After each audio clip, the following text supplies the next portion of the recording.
If Andre Robertson is 100% healthy, let's pretend like he was back 2.5 years ago, where would he rank amongst this Thunder team?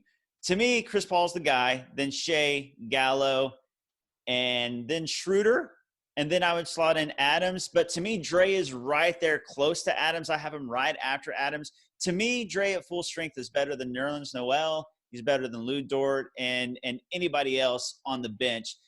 A fully healthy Dre is dominant defensively, and his box score and RPM and all those advanced stats show it out. Regardless of his shooting woes, his defense is so dominant, and he does enough offensively.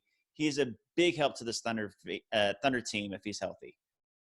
So I can't like answer this question under the assumption that Andre Robertson is going to be exactly who he was before he was injured, because I hate to break it to you, Brandon, he's not. He's just not. And so I'll say that if he's healthy and if he can play again, I would put him, after the starting five, after Noel, and even after Dort, just because Dort is, I think, better offensively than Dre.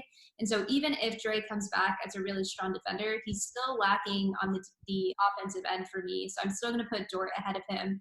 But also, I think we have to be realistic and understand that he's not going to be the same Andre Robertson of 2 years ago. Yeah, it's hard for me to not rank him anywhere, but maybe lower in the mid tier of the roster, just because, I mean, if he's 100%, but what you mean by that is if he's still the elite level defender that he was prior to getting hurt. Yeah, he's really good at that one thing, but we're talking about the seeded games that are much more important than a regular season game, and then we're going to talk about the playoffs. You can't have Andre Robertson on the floor too long, especially at the ends of playoff games. We've seen it happen. He unfortunately helped the Thunder lose a playoff game at home because he couldn't hit a free throw. So because of that, I'm sorry, even if he's 100% healthy, which I agree with Olivia, it's just probably not going to happen at that rate. He's probably nowhere better than he's around the Abdul Nader, Lou Dort, Hamidou Diallo tier of the roster. And at that point, it's just like, you know what? Go out there and help. If not, you're not going to play as much.